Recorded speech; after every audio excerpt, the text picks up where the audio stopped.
સુરત શહેરમાં ડ્રગ્સની હેરાફેરી સામે પોલીસે કડક વલણ અપનાવ્યું છે। ઇરજાપુર ગામની ગાયત્રીનગર સોસાયટીમાં આવેલા એક મકાન પર પોલીસે દરોડો પાડ્યો। દરોડા દરમિયાન ઘરકામ કરતી મહિલા પાર્વતીબેન સતીશ શર્માની ધરપકડ કરવામાં આવી છે। પોલીસે તેની પાસેથી 1.762 કિલોગ્રામ ગાંજો અને તેની બજાર કિંમત ₹88,100 જેટલી થાય છે તેમજ અન્ય મુદ્દામાલ સાથે મળીને કુલ 93,100ની મત્તા જપ્ત કરી છે। આરોપી પાર્વતીબેન શર્મા વય 34 વર્ષ મૂળ ઉત્તર પ્રદેશના બલિયાની વતની હોવાનું જાણવા મળ્યું। પોલીસ પૂછપરછ દરમિયાન પાર્વતીબેને કબૂલ્યું કે આ ગાંજો તેને પપ્પુ નામના એક અજાણ્યા વ્યક્તિએ વેચવા માટે આપ્યો હતો। આ ઉપરાંત મુખ્ય સપ્લાયર પપ્પુને ઝડપી પાડવા માટે અને શહેરના ડ્રગ્સ નેટવર્કના મૂળ સુધી પહોંચવા માટે વિશિષ્ટ ટીમ દ્વારા ઊંડાણપૂર્વક તપાસ શરૂ કરવામાં આવી। પોલીસનું માનવું છે કે આ મહિલાના માધ્યમથી અન્ય લોકોની સંડોવણી પણ સામે આવી શકે છે।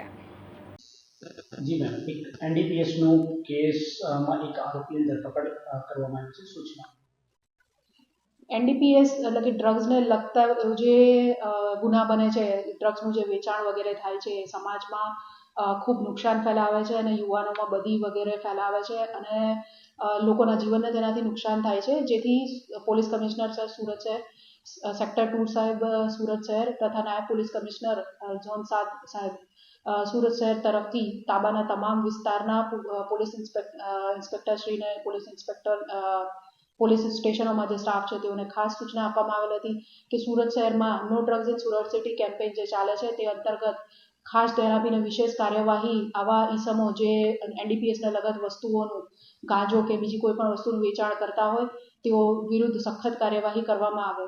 તો આ સૂચના અંતર્ગત ઈચ્છાપુર પોલીસ સ્ટેશનનો સ્ટાફ પેટ્રોલિંગમાં હતો ત્યારે તેઓને અંગે બાતમી મળેલ હતી કે એક વ્યક્તિ છે જે ગાંજાનું ખરીદી અને વેચાણ કરે છે, જેથી ઈચ્છાપુર પોલીસ સ્ટેશનના સ્ટાફ દ્વારા પીઆઈ દ્વારા જરૂરી કાર્યવાહી કરીને રેડનું આયોજન કરવામાં આવેલું હતું અને આ બાબતે રેડ કરીને ઈચ્છાપુર પોલીસ સ્ટેશન વિસ્તારમાંથી પાર્વતી શર્મા નામની મહિલા ને સર્ચ ઓપરેશન વગેરે એના સ્થાને કરવામાં આવતા લગભગ 1.762 કિલોગ્રામ જેટલું ગાંજો તેની પાસેથી મળી આવેલ હતો, જેથી આગળની જરૂરી કાયદેસરની કાર્યવાહી કરી ઈચ્છાપુર પોલીસ સ્ટેશનમાં ગુનો રજીસ્ટર કરવામાં આવેલ છે।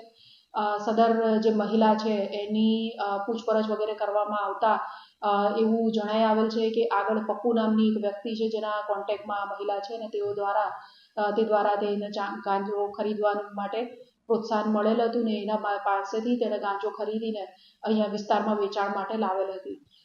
કેટલા સમયથી સદર મહિલા આ કામગીરી કરે છે અને એમાંથી શું નાણાકીય લાભ લીધો લે છે અને ક્યાં શું બીજું કોઈ પણ બીજા પ્રકારના ગુનાઓમાં કાં તો બીજા કોઈ એનડીપીએસ સબસ્ટેન્સના ઇલીગલ વેચાણમાં આ મહિલા સંકળાયેલ છે કે કેમ એ બધા અંગે તપાસ હાલ ચાલુ છે। હાલ ઈચ્છાપુર પોલીસ સ્ટેશન દ્વારા સદર મહિલાને કોર્ટમાં રજૂ કરી તેના વધુ રિમાન્ડ મેળવવાની કાર્યવાહી કરવામાં આવનાર છે।